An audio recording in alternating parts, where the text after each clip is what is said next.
Hey everybody, Moran here. This is the 6th day of the Israeli-Palestine war, Iron Swords. It's the 12th of October, and I'm gonna take you through all of the interesting stories and news from the Israeli media. So let's begin.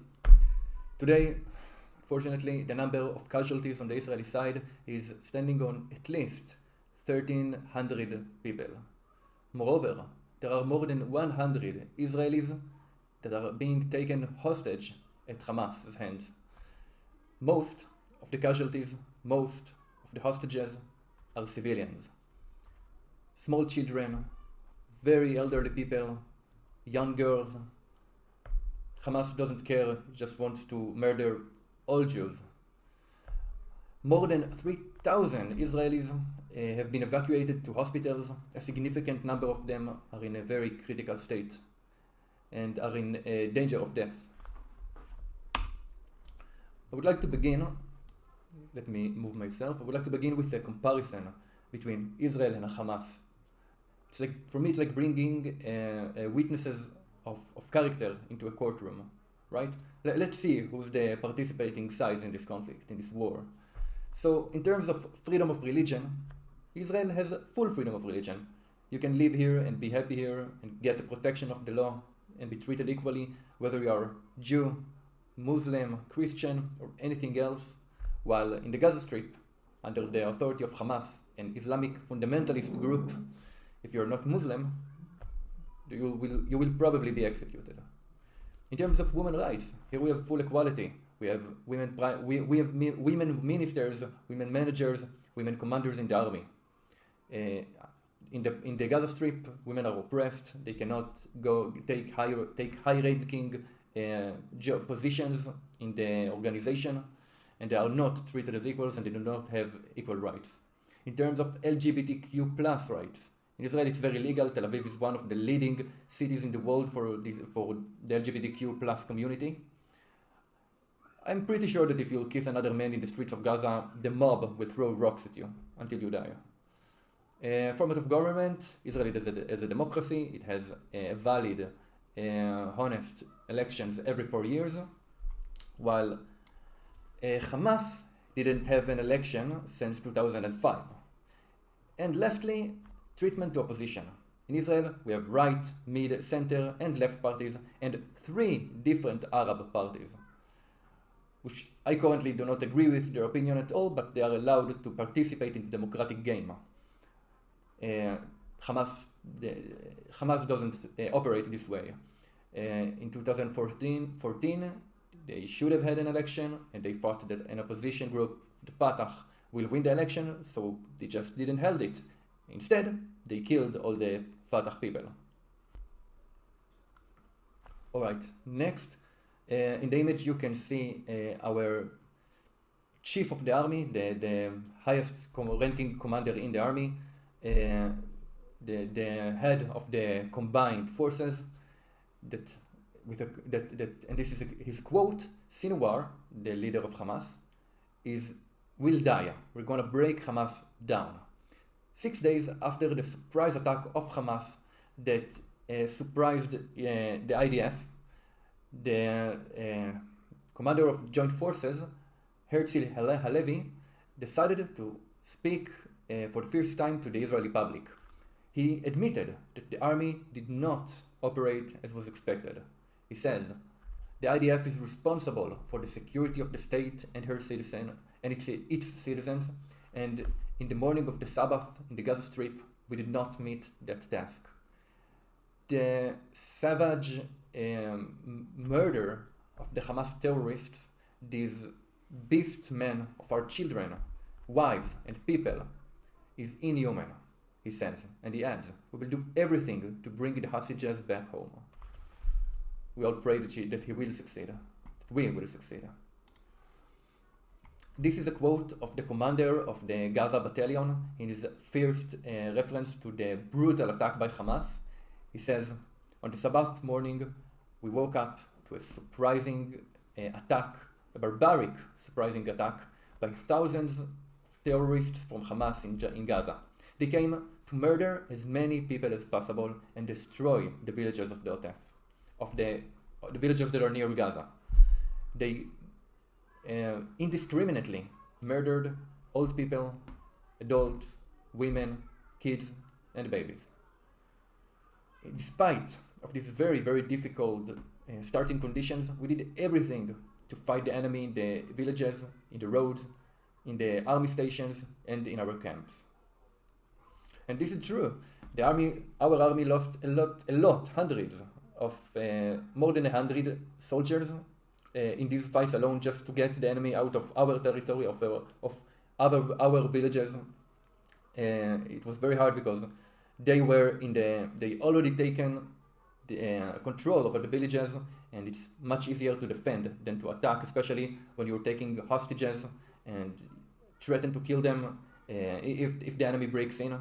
So it was a very, very difficult fight, but by now all of the villages are cleared from terrorists. Now I want to show you this image. This kid was, as far as I understood, the son of a very important Hamas terrorist, and the IDF blew down their army, and the kid, fortunately, died as well. And the reason that I'm showing you this is to demonstrate how Hamas educates their young. In Israel, we have a democratic curriculum. We install democratic values into our children. To everybody that comes to you in peace, you live in peace with them, right? Hamas, again, doesn't operate that way. From the very, very small age, they teach their kids to hate Jews, hate Israel, and be willing to sacrifice their lives in order to kill as many Jews as possible. Which is the reason we don't have peace. Because if Israel brings down their weapon, there won't be any Israel anymore. And if Hamas will bring down their weapon, there will be peace the same day, but it won't, because the hate is installed so deeply within them. This is an opinion piece from Professor Yuval Noah Harari. He's the author of many international best-selling books. And he says, the strongest country in the Middle East is now feeling both the dread of death and overwhelming rage, which is a lethal combination. Hamas has to be brought down from weapon and sovereignty, but we must not be carried away after heretics that wants to take us back 75 years. And he says, what's done is done.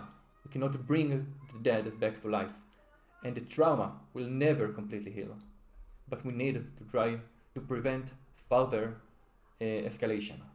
Most of the forces in the Middle East area is led by religion heretics without any sense of responsibility, which is why external forces have to intervene in order to prevent escalation.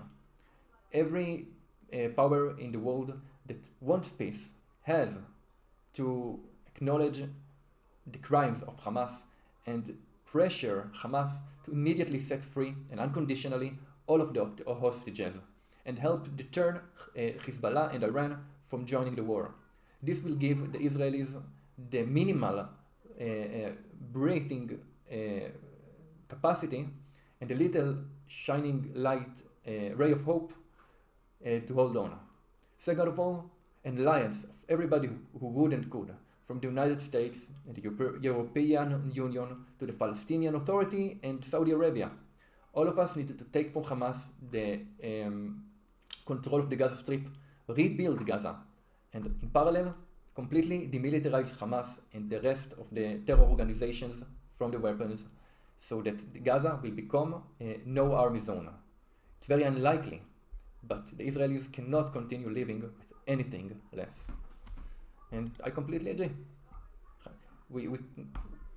Given the extent of the hatred in Gaza, we cannot keep playing defense, we cannot keep blockading them just so they don't kill us. We have to demilitarize them. This is an uplifting story.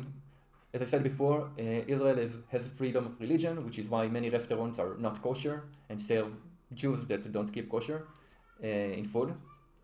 But many Jews are eating only kosher. So a lot of these restaurants got a very, very fast kosher permission from the Rabbanut, from our religion authorities in the country so that they can make thousands of meals for the soldiers in the front line and bring it to them. And it's amazing to see how different sections of our country come together for this joint effort and this war that will determine our future fate. This is another story of heroism. These women were saved an entire kibbutz. She's called Inbal Rabin, and she saved the kibbutz Nir Am, the only kibbutz in the villages near Gaza that had no casualties. She was born in that kibbutz, and she understood what's going on, that terrorists are invading the kibbutz extremely fast. She ran from house to house, made an extremely good and advanced defense plan, and sent all of the kibbutz members to stand guard in strategic positions. She and the rest of the kibbutz members eliminated 25 terrorists. And she's definitely a hero, and we praise her just like we praise all of the many heroes that emerged during this difficult time, the last week. Getting back to the subject of how different sections in the Israeli society are coming together, before the war, the issue of Haredim, very religious people, a group of very religious people, not willing to join the army, was a very hot topic, very painful debate in the Israeli society. But because of the war and the amount of loss that we suffered, there are a lot of Haredim that came to the IDF and told it, look, we have no training, but we want to do what we can, recruit us, we want to contribute. And the IDF really didn't know how to react because they don't have any formal training, they don't have ground training, combat training, like most of the non-religious Jews in Israel has. So the IDF decided to give each such Haredi that wants to be recruited a questionnaire to specify what this person is doing as a civilian, and based on that match them with an appropriate role in the war efforts. And I think that's amazing. Generally, I think one of the reasons that Hamas attacked right now is because before this war we were very divided because the judicial reforms that the Bibi government tried to pass. It was a really divisive subject which caused a lot of strain on our unity. And I think Hamas wanted to take advantage of that, but he made a grave mistake because Israelis fight as hard as they fight between them. They know in the face of danger, external danger, to put down their differences and act selflessly, really, and as a single country. And I think Hamas is going to discover that, if he hasn't already, very soon. Okay, seems like that's everything I have for you today. Please join me tomorrow because I will probably have many more interesting stories and news to share with you from this rapidly evolving situation. Thank you for your support. Watching this video is already a significant support. Subscribing and sharing is even more. So whatever you are doing, thank you for that. See you tomorrow.